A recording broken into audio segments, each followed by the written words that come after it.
The job offer sounded simple. Help me deliver a message to my son, $500, cash. By the time I realized what that message truly was, it was already too late to walk away. That night broke something in me I still haven't been able to fix. When I lost my warehouse job in Phoenix, I promised myself I'd never be desperate enough to take another gig off Craigslist. But rent was due, my savings were gone, and the eviction notice on my door didn't care about my pride. So when I saw the ad, easy one-night job, good pay, must be discreet, I clicked it before I could talk myself out of it. The reply came within minutes. A man named Harold said he needed someone to deliver a package that night and that it was urgent and personal. No scams, no weird requests, just a cash deal. He even offered to meet at a diner near the interstate. His tone over text was polite, old-fashioned even, with the kind of manners that make you let your guard down. I showed up to the diner at 8 p.m., the kind of place that smelled like burnt coffee and nostalgia. Harold was already there, sitting in a corner booth, his hands folded neatly on top of a brown envelope. He looked to be in his late 60s, clean-shaven, wearing a navy cardigan that somehow made him seem smaller than he was. When he saw me, he stood and shook my hand with surprising strength. "You're punctual," he said with a faint smile. "That already puts you above most people I've hired." He slid the envelope across the table. "You'll take this to an address 2 hours north, Flagstaff. Hand it directly to a young man named Evan Mercer. Say nothing else, just that his father wanted him to have it. That's all." I nodded, half relieved at how simple it sounded. But then Harold added something that didn't fit the script. "If he refuses to take it," he said quietly, "leave it on the porch and walk away. Don't open it. Don't ask questions. Just let him decide." Something about the way he said it, like he was choking down a lifetime of regret, made me pause. I asked what was inside. He smiled, but it didn't reach his eyes. A message from a man who ran out of time. I didn't push further. Maybe it was a last will, a confession, a letter to an estranged son. Either way, $500 for a night's drive sounded like salvation. He handed me the first half up front, crisp hundreds folded neatly. I told myself it was fine. People hire couriers all the time. But as I slid into my old Honda and started the engine, I couldn't shake the feeling that Harold wasn't planning to see the sunrise. The address was scribbled in uneven handwriting on the envelope. I typed it into my GPS, a small cabin outside Flagstaff, near the woods. The night was calm, the highway almost empty, my headlights stretching into the dark. Halfway through the drive, I started thinking about my own father. We hadn't spoken in 5 years, not since he accused me of being a disappointment for dropping out of college. Maybe Harold and his son had that same rift, that same unspoken ache. The road wound higher into the mountains, and I caught myself rehearsing what I'd say. "Your father wanted you to have this," like some grim messenger from a movie. Around 11 p.m., I pulled into a narrow gravel path surrounded by tall pines. The cabin came into view, a single light glowing in the front window. IK** led the engine and stepped out. The air was colder up there, sharp enough to sting. I walked up to the porch, the envelope tucked under my arm, and knocked twice. A young man opened the door, mid-20s, rough beard, wary eyes. The second he saw the envelope, his face changed. Is he dead?" he asked. I froze. "What?" He pointed at the envelope. "My dad. Harold Mercer.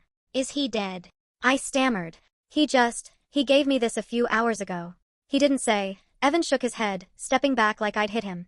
"He wouldn't. He never does. Just sends other people to clean up after him." He reached for the envelope, then hesitated. "You should open it." I shook my head immediately. "He told me not to." "Yeah," he said bitterly. "That sounds like him." He took the envelope and ripped it open. A folded letter fell out, along with a small key on a tarnished chain. He read silently for a moment, his jaw tightening with every line. When he looked up, his eyes were wet. "He's gone. His voice broke. He's going to K**LL himself."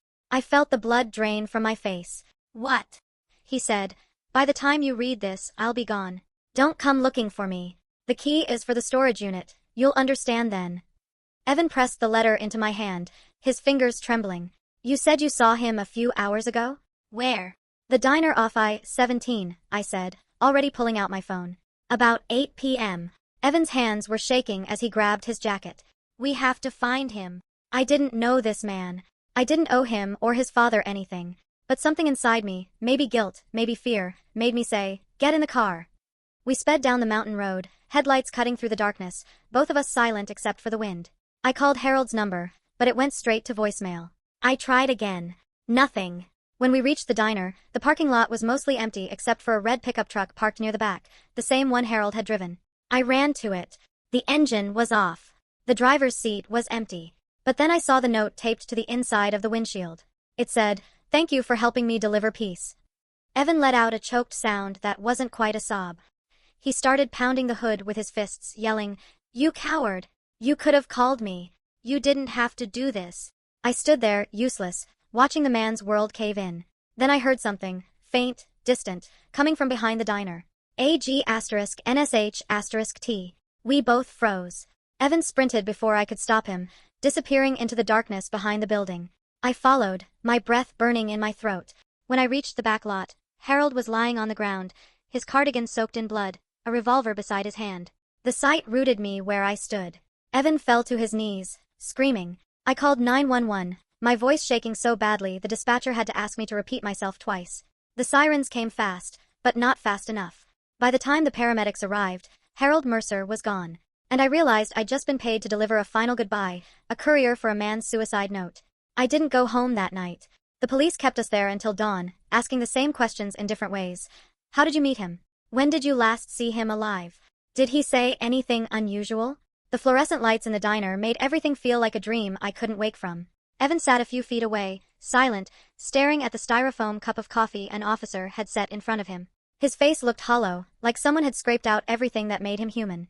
I'd seen that look once before, at Lucas's funeral, when his mother had stopped blinking mid-sob, like she'd forgotten how to breathe. When they finally let us go, the sun was bleeding over the mountains, washing everything in a pale, indifferent light. The lot where Harold's truck had been was empty, only a faint rust-colored stain marking where they'd loaded him into the ambulance. Evan walked over, his voice hoarse. "You're not going home, are you?" I shook my head. "Not yet." He nodded slowly. "Then let's go see what he left me." The storage unit was an hour north, in a rundown facility behind a shuttered gas station.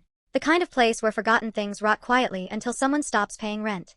Evan didn't say a word on the drive, he just held that letter in his lap, turning the key over and over in his fingers like it might dissolve. When we arrived, the manager recognized Harold's name immediately. "Unit 113, he said, handing over the clipboard. "Old guy. Always paid cash. Nice enough, I guess." The padlock clicked open, and the metal door groaned as it rolled up. Inside, the air smelled like dust and old paper. Boxes were stacked to the ceiling, all labeled in Harold's neat handwriting. Taxes 1985 to 2001. Letters, Evan, childhood. It wasn't junk. It was a life in boxes. Evan pulled one down and opened it. Inside were letters, hundreds of them, all addressed to him. The top one was dated 15 years ago. He opened it and began to read aloud, his voice shaking. "Dear Evan, I know you hate me right now. I don't blame you. You were right, I did leave when things got hard. But one day, you'll understand why I had to." He dropped the letter like it burned him. He wrote to me every year. He just never sent them. I stood there, surrounded by cardboard ghosts, and realized what this was. Not a goodbye, but a confession. Harold hadn't wanted forgiveness. He'd wanted to unburden himself. To make his son carry the truth he couldn't say out loud. And somehow, I'd become the middleman in that tragedy. Evan kept digging, tearing open boxes, muttering to himself. In one, we found a small tape recorder. He pressed play, and Harold's voice filled the cold, echoing space. "If you're hearing this, son, I didn't make it. I want you to know I tried. I tried to come back, but I couldn't live with what I did to your mother." Evan froze. "My mom. She never told you, did she? About the accident? About how I was the one driving that night?" The rest of the recording was static. Evan stumbled back, pale. "He led her," he whispered. "He led my mother."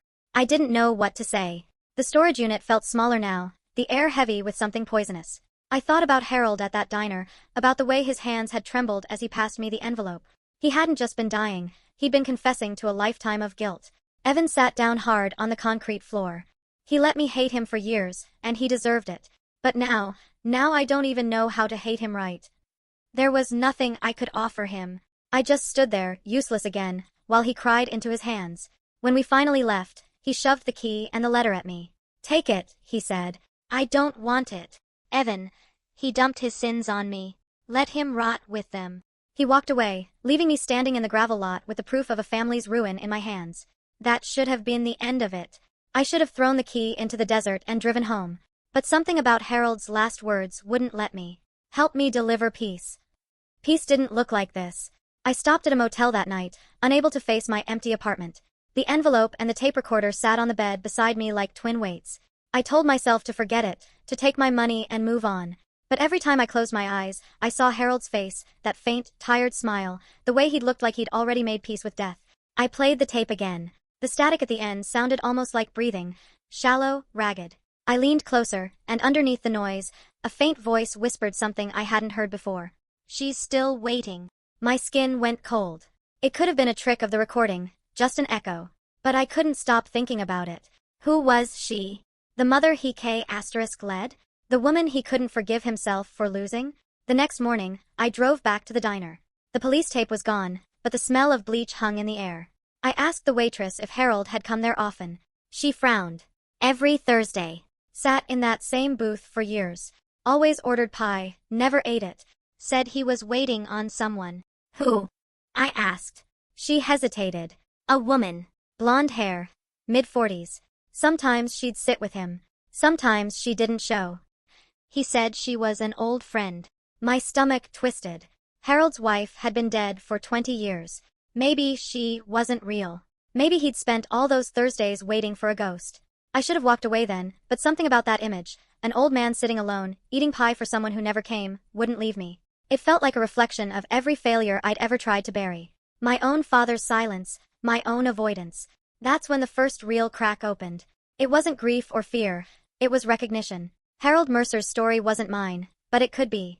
And that realization, that glimpse of what my future could look like if I kept running from everything, was the first warning bell I couldn't ignore. I tried to go back to normal after that. I really did. I cashed Harold's payment, paid the overdue rent, stocked the fridge, even went back to sending out job applications like none of it had happened. But normal didn't stick. The more I tried to bury the night, the louder it clawed its way back. Every time I passed a diner, I saw his face in the window. Every time I heard a door creak, I thought of that storage unit. And every time my phone buzzed, a part of me expected it to be Evan, calling to tell me something else had gone wrong. I told myself I wasn't responsible. I was just the delivery guy. But people who say that never had to look someone in the eyes while their world collapsed. A week later, Evan did call. His voice was low, hollow. "They found another box," he said. I didn't ask how. I didn't even ask where. I just said, "I'll come." When I reached his apartment, he was sitting in the middle of the floor, surrounded by letters, hundreds more, spread out like a storm. He handed me one. It wasn't to him this time. It was to me. My stomach turned as I read the opening line. To the man I hired without knowing his name, thank you. The letter was short, written the same day I'd met him. You seemed tired. The kind of tired I used to be. I hope this doesn't break you. But sometimes the only way to understand a thing is to carry a piece of it yourself. I stared at the page until the words blurred. Evan was watching me. He planned this, he said quietly. He wanted you to be part of it. That doesn't make sense. Doesn't it? He gestured to the letters. He didn't just want to die. He wanted an audience.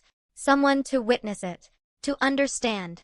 I left before he could say more. On the drive home, the guilt twisted into something else. Curiosity. I couldn't shake the idea that Harold had chosen me for a reason. Maybe he saw something in me I didn't want to admit. At night, I started playing the tape again. The whisper, "She's still waiting," sounded clearer each time. I tried to dismiss it as static, but part of me wanted it to mean something. By the third night, I was sure I could hear another voice layered under his. A woman's, faint but urgent. I didn't tell anyone. Who would believe me? I stopped sleeping. I started missing calls from potential employers. The bills piled up again. Every time I tried to focus, Harold's voice came back. You seemed tired. The kind of tired I used to be. I went back to the storage unit alone. I told myself I needed closure. The lock was gone now. The door hung half open. Inside, the boxes were scattered, most torn open. Evan had been there. But there was one box left, shoved behind the others. No label. Inside was a small cassette player and a single tape, marked only with the word, "Truth." I pressed play. Harold's voice filled the space. You shouldn't have come back, he said. But I knew you would. You want to understand why I did it. Everyone always does. Static hissed. Then softer. The truth is, led her twice. Once on the road, and once when I kept living like it didn't matter. There was a pause. I could hear him breathing. You'll carry this now. Maybe you'll make peace with what I couldn't. The tape clicked off. I stood there for a long time, the silence pressing in. Then, faintly, I thought I heard something, the shuffle of feet outside the unit. Evan! I called. No answer.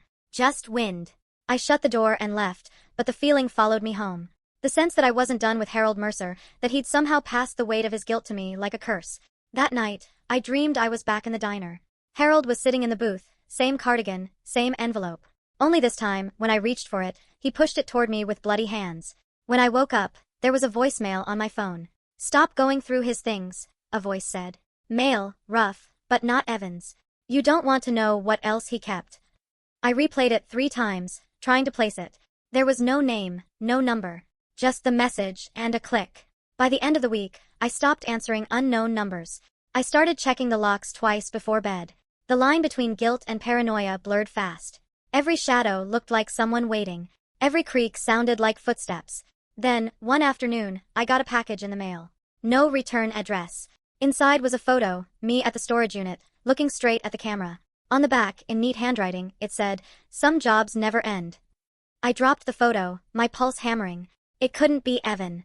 He barely spoke to me. It couldn't be Harold. He was gone.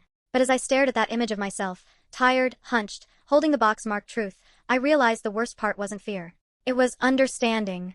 Because somewhere, deep down, I knew exactly what Harold meant. When you carry someone else's guilt long enough, it stops being theirs. And the job that broke me hadn't ended at the diner. It had just started. The day it all snapped into focus was a Wednesday. Gray, slow, one of those days when even the air feels heavy. I was half awake, staring at my laptop screen, when I got a knock on the door. Not a polite one. Sharp. Deliberate. I froze. My stomach tightened before my mind caught up. I checked the peephole. No one. Just an envelope taped to the door. It wasn't the same kind of envelope Harold had given me months ago, but close. Thick paper, embossed edges. No stamp, no name. Just 3 words scrawled across the front: "Listen before you forget." Inside, there was a flash drive. I almost threw it away. Almost. But curiosity has a way of crawling under your skin until it owns you. I plugged it into my laptop. The file was a single audio recording, time-stamped 2 weeks before Harold's death. The first few seconds were static. Then, his voice again, calm, deliberate, eerily collected. "If you're hearing this, it means I was right about you." I leaned back, the hairs on my neck rising. "You think this job broke you. But you were already cracked. You just needed someone to show you where the fractures were. I saw it the first time you came in. The way you avoided mirrors, the way you looked at your hands like they belonged to someone else. You want to believe you were just delivering a message, but deep down, you wanted to know what it felt like to destroy something that mattered." My chest tightened. I paused the recording, staring at the progress bar like it might bite me. I hit play again. "You think this is about guilt? It's not. It's about inheritance. Pain passes down. Someone has to hold it. I chose you." The file ended there, abruptly, like he'd decided that was enough. For the first time, I realized Harold hadn't chosen me randomly. He'd studied me. Maybe even followed me before we met. The thought made my skin crawl. I pulled up the old letters I'd scanned for Evan, looking for anything that might explain this. One caught my eye. A letter Harold had written to a CH a few months before his death. The text was fragmented, rambling, but one line stood out: "He looks like me when I started breaking." He'd been watching me. I didn't sleep that night. My head was full of questions I didn't want answers to. By morning, I'd made a decision. I was going to confront Evan. When I showed up at his apartment, the door was half open. The place was trashed, drawers yanked out, papers shredded, photos torn from the wall. "Evan!" I called out. Nothing. Then I saw it. A single envelope taped to his fridge. My name on the front. Inside, a short note, handwritten. "He was right. You should have stayed away." The cops came later that day. They said there'd been a break-in, but nothing was stolen. They asked how I knew him, and I said, "We worked for the same man." It sounded insane, even to me. After they left, I sat in my car and tried to piece it all together. Harold, the letters, the tapes, the photo, the message. Every thread pointed to one thing. He'd planned for the story to keep going long after he was gone. I drove back to the storage facility. The manager looked up as I walked in. "You again," he said. "Did you forget something? Did anyone else come here asking about Mercer?" I asked. He frowned. "Funny you ask. Couple days ago, a woman came by. Said she was his sister. Wanted the rest of his stuff." My pulse quickened. "Did you give it to her?" He shook his head. "No ID, no access. She got angry. Left a card, though." He rummaged under the counter and handed me a plain white business card. No name. Just a phone number and one phrase printed in small black text: "We keep the truth safe." I called the number from the parking lot. It rang twice before a woman answered. Her voice was steady, but distant, like someone reading a script. "Mr. Callum," she said. "We've been expecting your call." I gripped the steering wheel. "Who is this?" "You don't need to know my name. You just need to understand that Harold wasn't finished. He wanted you to find what he started." "What are you talking about?" A pause. Then, softly, "You should come see for yourself." She gave me an address, an office complex on the edge of the city. The whole drive there, I kept telling myself I wouldn't go inside. That I'd pull into the lot, turn around, and drive home. But when I parked, I saw the sign on the building's door, Mercer Holdings, LLC. It wasn't a real company, or at least, not one that existed anymore. Inside, the air was stale, like no one had been there in months. A single desk sat under a flickering light. On it, a box labeled, Continuance.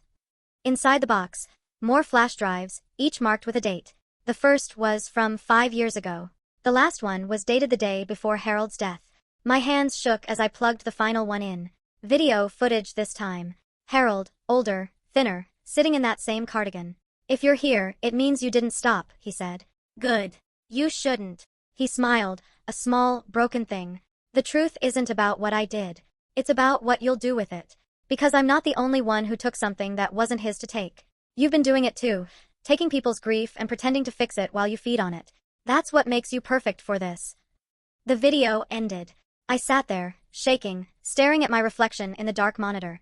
What he said wasn't true.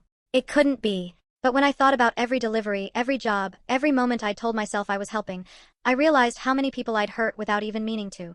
That's when the lights in the office flickered. For a split second, I saw movement in the hallway, a figure standing just out of reach of the light. "Evan!" I whispered. No answer. Then a voice, Harold's voice, echoed faintly through the room. "You understand now." I turned, heart hammering, but there was nothing. Only the hum of the old fluorescent light and the faint smell of dust. When I looked back at the monitor, the screen had changed. New text appeared where the video had ended. "You are the continuation." The words pulsed once, then vanished. I don't remember leaving the building. 1 second I was there, the next I was outside, gasping in the cold air, my reflection staring back from the glass door, the same tired eyes Harold had talked about. For the first time, I understood what he meant by inheritance. He wasn't talking about money, or guilt, or legacy. He was talking about contamination, the way despair seeps from one person to the next like an infection. And now, it was mine. The next morning, I woke up on my couch still wearing yesterday's clothes. The flash drives lay scattered across the floor like broken promises. I told myself it was over, that Harold Mercer and his mind games couldn't reach beyond the grave. But even as I said it, I felt his voice humming in the back of my head. "You are the continuation." I couldn't let it end like that. I started by tracing the phone number from the card the woman had given me. It wasn't in any public database, but through an old contact in the police department, I got a hit. The number was registered under an alias used by an organization called Legacy Outreach. A shell company dissolved 2 years ago, its last listed director, Clara Mercer, Harold's estranged wife. That was the first time I realized Harold hadn't been working alone. I called the number again. This time, no one answered, but a text arrived seconds later. "If you want answers, come alone. Tonight, 10 p.m. 142, Depot Street." Depot Street was an industrial block near the river, the kind of place that looked abandoned even when it wasn't. I knew it was probably a trap. But I also knew I'd go anyway. I spent the day digging. Every record, every article about Harold, about Clara, about Mercer Holdings. Most of it had been wiped clean. But there were fragments, donation records, obscure research grants, a lawsuit quietly settled years ago over experimental bereavement treatment. Whatever they'd been doing, it hadn't just been about counseling grief. It had been about manipulating it, harvesting it. At 9:45, I parked a block away from 142, Depot Street. The warehouse was dark except for one light flickering in a high window. The air smelled like rust and rain. Inside, my footsteps echoed against the concrete. The place looked empty until I reached the center, where a single table stood under a hanging bulb. On it, a tape recorder, a small envelope, and a note that said, "Play me." I hit play. Clara's voice filled the space, calm and deliberate. "If you're listening, Callum, you've gone far enough. Harold always said you'd be the one to finish his work. He believed you could carry it. But I don't think you understand what that means." I gritted my teeth. "Try me." "We built something that could take the heaviest grief and turn it into clarity," she continued. "But it only works if the subject is already broken. You were chosen because you were fractured, not by accident but by design. Harold studied you long before he met you. You were part of the experiment. The tape clicked off. My stomach twisted. I ripped open the envelope. Inside was a photograph. Me, sitting in that same cafe where I first met Harold, but the photo was dated a month before our meeting. Someone had been watching me, documenting me like a case study.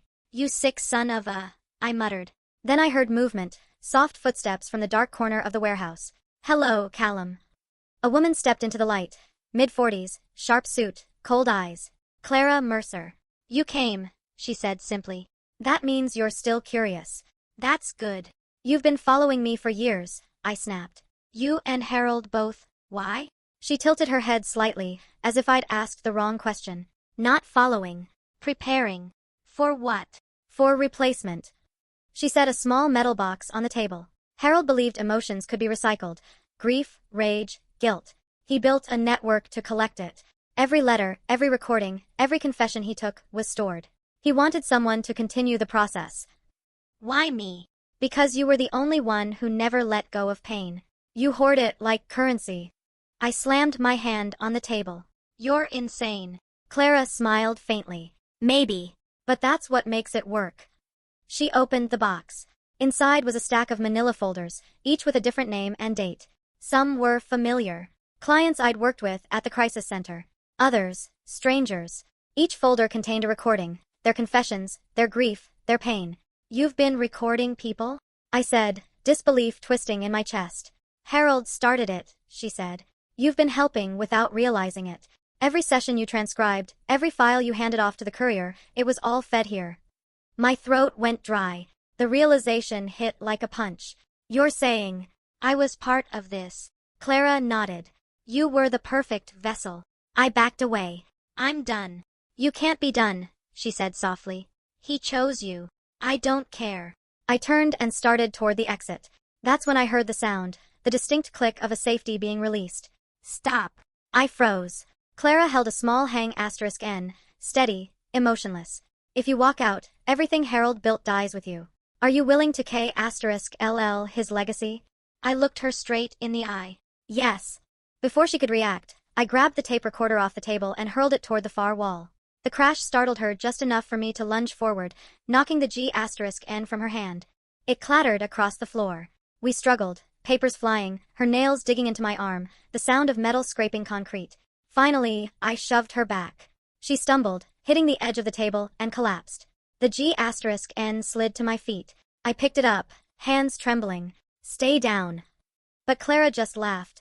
Low, bitter, like she'd been expecting this. "You see, you're just like him. You think violence will make you clean." "Shut up." "Pull the trigger, Callum," she whispered. "Finish the experiment." I stared at her, this woman who had ruined lives in the name of understanding grief. I thought about Harold, about Evan, about all the people who got caught in their web. Then I lowered the G*N. "No," I said. "I'm ending it another way." I grabbed the folders and bolted. Outside, the cold air hit me like a slap.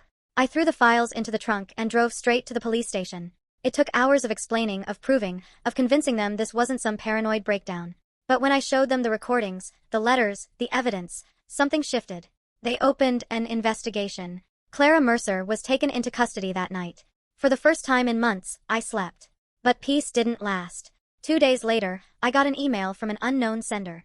No subject line. Just a single attachment. A video. I hesitated, then opened it. It was Harold, again. Recorded years ago. "You did the right thing turning her in," he said, smiling faintly. "But you'll learn what I did. Grief doesn't end with justice. It just finds a new host." The screen went black. Then a second message appeared under the video, one I hadn't written. "You know where to find the next one." And below that, a location pin. The same warehouse on Depot Street. The warehouse was supposed to be sealed. After the raid, police tape had wrapped its rusted frame like a yellow scar, the air thick with the scent of dust and dried rain. But when I pulled up that night, the tape was gone. The door hung slightly open, swaying in the wind, like something inside was waiting. I told myself not to go in. I'd done enough. I'd given the evidence, spoken to detectives, even told myself Harold Mercer was finally buried in the past. But that message, "You know where to find the next one," had been gnawing at me for 2 days. When I stepped inside, the silence felt wrong. Heavy. It wasn't the stillness of abandonment, it was the kind that breathes with you, mirrors your heartbeat, studies your footsteps. The single bulb that used to hang over the table was still there, but it was flickering weakly. The table itself was back in the center of the room, exactly as before. Except this time, there was no tape recorder. No letters. Just a single object. A phone. It buzzed the moment I got close. A video call request. For a moment, I thought about smashing it. Instead, I swiped accept. The screen lit up with static, then focused on a familiar face. Hello again, Callum. Evan. My stomach twisted. You're supposed to be dead. He smiled, tired but alive. They wanted you to think that. I stared, trying to make sense of it. You disappeared. They found blood at your apartment. That was Clara's idea, he said. She needed me gone so she could control the story. But Harold's files weren't hers to keep. They were mine. What files? Evan sighed. You still don't get it. Harold's program wasn't just about grief. It was about control. He believed people could be conditioned through emotional trauma, grief as a reset button for morality. Clara wanted to monetize it. I wanted to destroy it.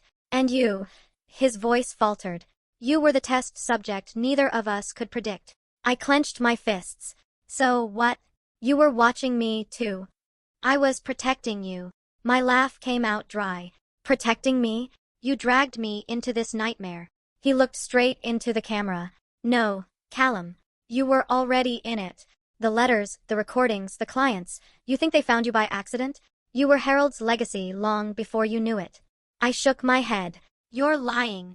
Then come see for yourself. The video ended, replaced by another message. Downstairs. I turned toward the back of the warehouse, where a door I hadn't noticed before was slightly ajar. A faint blue light glowed from below. Every instinct screamed to leave. But my curiosity, or maybe my pride, pushed me forward. The stairs creaked under my weight as I descended into what looked like a forgotten bunker. The walls were lined with shelves filled with more of those manila folders. Only now, they weren't dusty. They were organized, labeled by year. 1. 1. 1. 1. At the far end of the room, a wall of monitors flickered to life. Each one showed different people. Clients, I realized, in their homes, crying, speaking to unseen figures, confessing secrets. Every single feed was time-stamped live. Oh my God, I whispered. Evan stepped out from behind the monitors. His face was thinner, his eyes darker, but unmistakable. This is what you helped build, he said. I stumbled back. No, I didn't. He held up a flash drive. You did.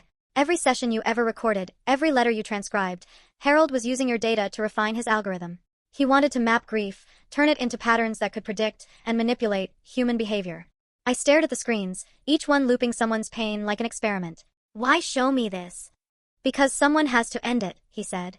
And I can't. He walked toward me, holding the flash drive like it was a wee *P*N. This is the master key. It holds everything. Names, footage, transactions, experiments. Clara tried to use it to rebuild what Harold started, but I stole it first. So destroy it, I said. He shook his head. I tried. It's encrypted to Harold's design. It needs his successor's authorization. My breath caught. Successor. Evan nodded. You. No, I said immediately. I never agreed to this. You didn't have to. He chose you the moment you took that first delivery. He stepped closer, pressing the flash drive into my hand. You can erase it all. But once you do, it'll erase you too. Every trace, digital, legal, personal. You'll vanish. Like none of this ever existed. I stared down at the small, harmless-looking device. Why me? Evan's voice softened. Because you're the only one who still feels guilt.